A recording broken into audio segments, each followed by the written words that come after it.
Dice el analista Mariano Iberri, después de las 13,000 sanciones, ya dijimos cuáles son los países que más han sancionado a Rusia. En ese orden, Estados Unidos, Canadá, Suiza, Reino Unido, la Unión Europea, Francia, Australia y Japón. Bueno, dice Iberri que Occidente esperaba mermar la economía rusa. Aquí lo hemos venido diciendo todo el año, con esta estrategia de descapitalización del potencial militar ruso, pero ninguno de los pronósticos negativos tuvo el efecto que los europeos esperaban.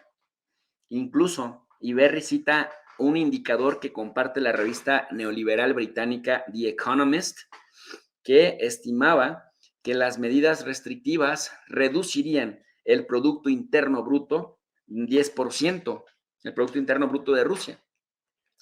El Producto Interno Bruto se puede definir como todo aquello que se produce en el país, independientemente de la inversión o del origen nacional del capital. Todo aquello que se produce en tus fronteras se le conoce como Producto Interno Bruto y es un indicador que se utiliza para saber cuánto está creciendo la economía. Entonces, The Economist señala que a inicios de año que estaban haciendo la expectativa de que a Rusia la iban a retrasar tecnológicamente y que para finales de año Rusia habría perdido el 10% de su Producto Interno Bruto porque se le fueron a la yugular, la expulsaron del SWIFT y un montón de cosas. Querían también que la población misma de Rusia saliera en contra del Kremlin, pero entre las restricciones legales que tiene Rusia contra los que se manifiestan, uno, y dos, entre la alta popularidad que tiene Putin también en Rusia, prácticamente no funcionó el asunto. La Casa Blanca, Washington, Sleepy Biden y compañía esperaban que se contrajera un 15% el Producto Interno Bruto ruso. Sin embargo, la publicación especializada de The Economist reconoce que para diciembre del año 2022 solo lograron mermarla en 2.5%, casi lo mismo que la pandemia. Así que prácticamente le hicieron lo que el viento a Juárez y ustedes ya escucharon, ustedes ya saben a qué se refiere la frase cuando decimos que le hicieron lo que el viento a Juárez. En el verano pasado, sé lo que hiciste el verano pasado, como dice la película. En el verano pasado, The Financial Times, este medio propagandístico también, pronosticaba que el PIB ruso caería entre el 3.5 y el 5.5%. Pero, posteriormente, publicaron que Rusia presentaba un superávit en su cuenta corriente, ni más ni menos. Esto le va a hacer llorar a Pedro Sánchez, quien dijo, es que Putin no va a ganar la guerra, señorías. Es que Putin es el culpable de nuestro retraso económico, señorías. Esta crisis es por Putin, señorías. Pero Putin no va a ganar la guerra, señorías. Y bueno, pues ahora va a tener que irles a decir a las señorías, es que dijimos que Rusia iba a perder la guerra, señorías, pero tiene un superávit en su cuenta corriente de 220 millones de dólares, tío. Y es que nosotros también le hemos comprado petróleo. En fin, Rusia se convirtió en el segundo proveedor de petróleo que llegaba por barco a España. Así que ya saben, este discurso hipócrita de los europeos de amedrentar, de amenazar, y de todos modos terminan comprando. En fin, total que falló The Economist en sus proyecciones, falló Estados Unidos en sus proyecciones, falló la Unión Europea en sus proyecciones, falló The Financial Times también en sus pronósticos, y finalmente, y aquí viene lo peor de todo, no solamente le hicieron lo que el viento a Juárez, voy un paso arriba.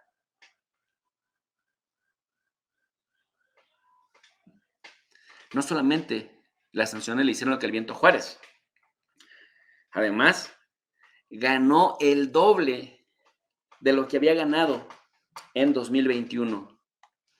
Imagínense ustedes la frustración tan impresionante de los occidentales sancionadores cuando ellos están sufriendo las de Caín en Europa, en Alemania, en los países bálticos, Eslovenia, Eslovaquia, Austria, que es la Alemania chiquita, así le decimos por acá, en la Alemania chiquita, en Polonia, mientras que, y Austria, por supuesto, mientras que los rusos no solamente no se despeinaron, sino además ganaron 220 mil millones de dólares a través de la venta de sus hidrocarburos.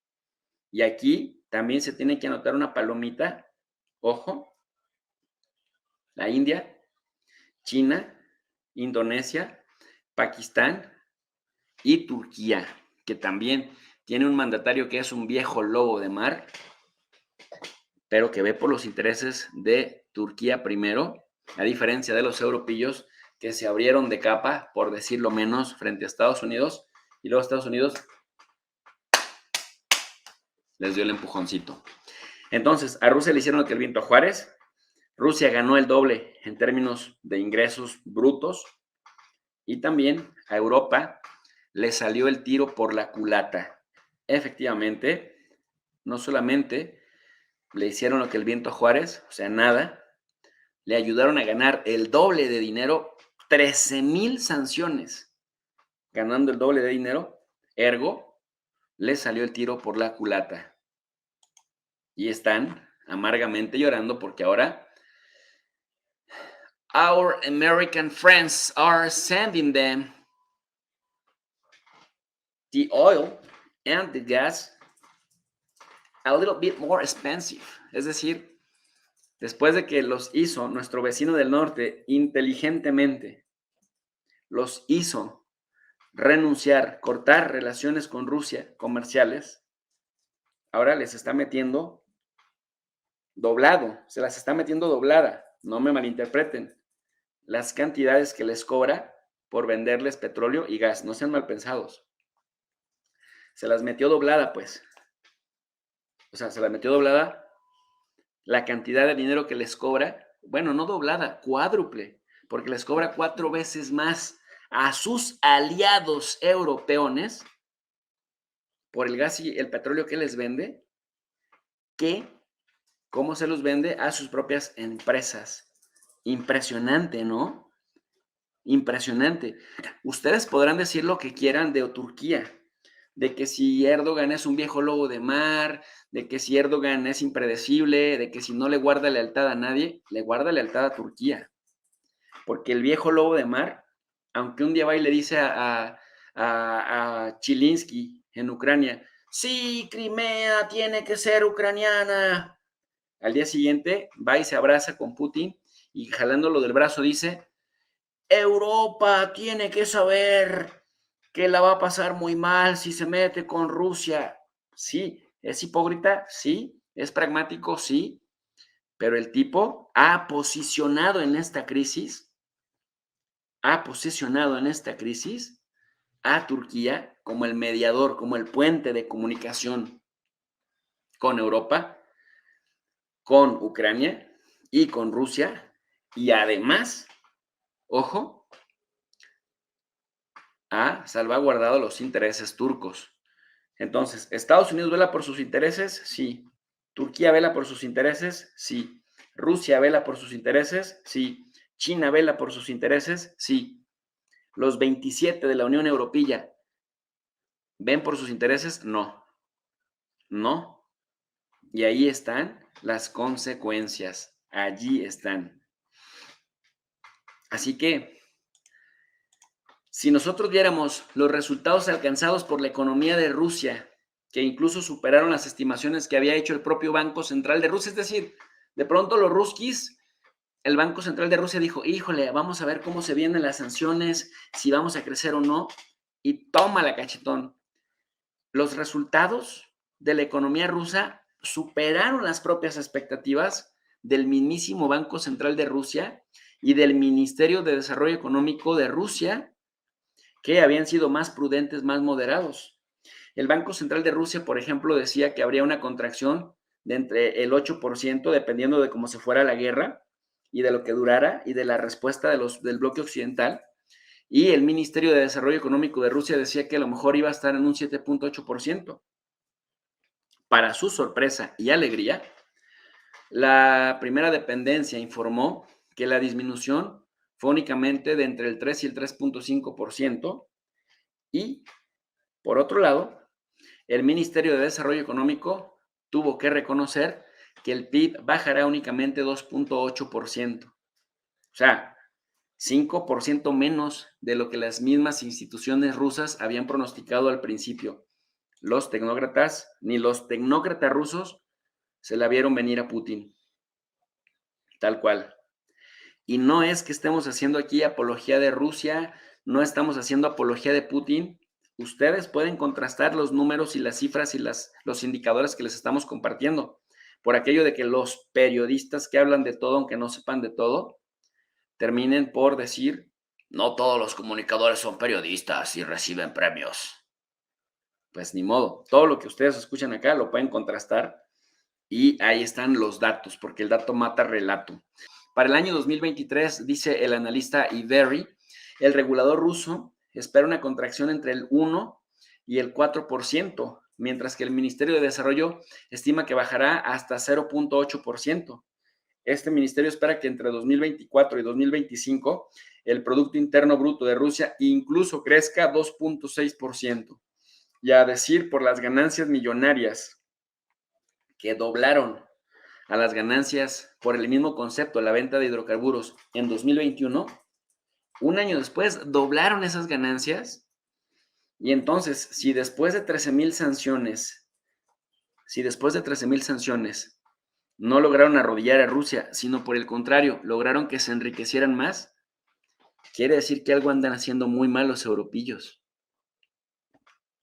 Quiere decir que algo anda muy mal en Europa, que se sumaron como locos para sancionar a Rusia y de pronto ya no sienten lo duro, sino lo tupido, tal cual.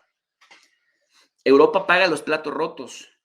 Y si ustedes dicen, oye, ¿te da pena? Me da pena por mis amigos europeos, por mis amigos italianos, me da pena por los profesionistas que no encuentran campo laboral, me da pena por los obreros europeos, la gente de a pie de Croacia, la gente de a pie de Italia, la gente de a pie de España, la gente de a pie de Portugal, la gente común y corriente como ustedes y como yo, a las que los mediocres gobiernos europeos los han estado sometiendo para que sean ellos los que tengan que enfrentar las consecuencias negativas de las sanciones, porque parece que a quienes sancionaron son a sus propios pueblos. Lo hemos venido diciendo todo el año.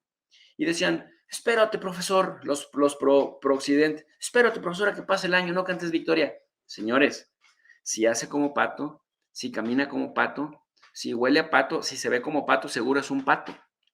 Y esto olía muy mal por la gran dependencia que tenía Europa de los hidrocarburos de Rusia, pero además porque Rusia solo le pedía a Europa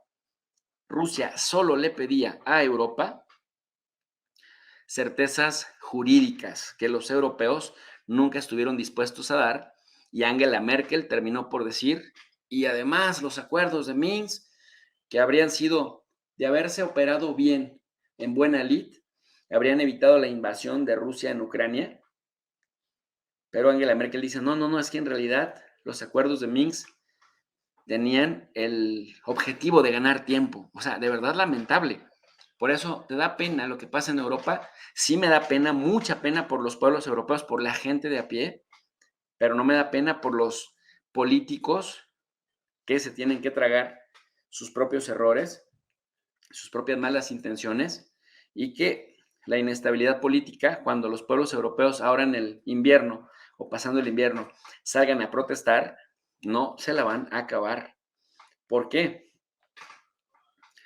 Porque han tenido una inflación brutal. O sea, esta guerra con Rusia y la falta de energéticos rusos se tradujo en una gran inflación de más de 2 dígitos en Europa. Y ojo, Países como Estonia, Letonia, Lituania, Hungría llegaron a reportar niveles de inflación entre el 23 y el 21%. Imagínense, mi gente, si una inflación bien manejada oscila entre el 2.8 y 3.2%, imagínate cuando llegas a 23% de inflación, ni Venezuela, bueno, Venezuela está por encima de todo eso, pero hipersancionada.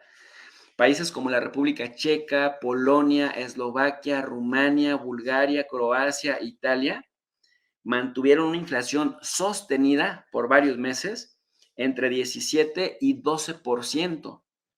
Italia, Polonia, República Checa. Y eso que los derechistas acá en América Latina siempre te dicen, voltea a ver los modelos políticos europeos.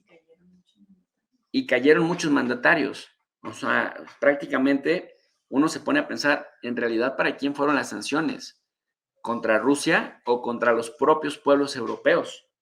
Alemania, por ejemplo, cerró noviembre con una inflación de 11.3%. Imagínense ustedes, Alemania siempre ordenadito, Alemania siempre trabajando, creando tecnología, etcétera, etcétera, bien cómoda, recibiendo gas y petróleo ruso, y al final llega este tontorrón de Olaf Scholz y termina por llevarse entre las patas al pueblo alemán con una inflación sostenida de 11%, igual que Países Bajos, antes Holanda.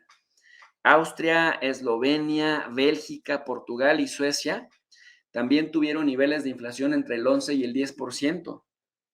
Los únicos que más o menos lograron sortear, pero que aún así, para lo que presumen y dicen ser, pues estuvieron también con inflaciones bastante disparatadas. Me refiero a países como Finlandia, que siempre lo ponemos como ejemplo de buena administración, o Francia, o el mismo Suiza, o Luxemburgo. Bueno, en este caso incluso España reportaron niveles entre el 10% y el 6.7%. Ya les decía yo, una inflación bien controlada es la que va entre 2.8 y 3.2%. Y estos, Finlandia, Irlanda, Grecia, Luxemburgo, Malta, Chipre, España, Francia, estos estuvieron entre el 6.7 y el 10%, es decir, bastante alta. Ya no sintieron lo duro, sino lo tupido prácticamente.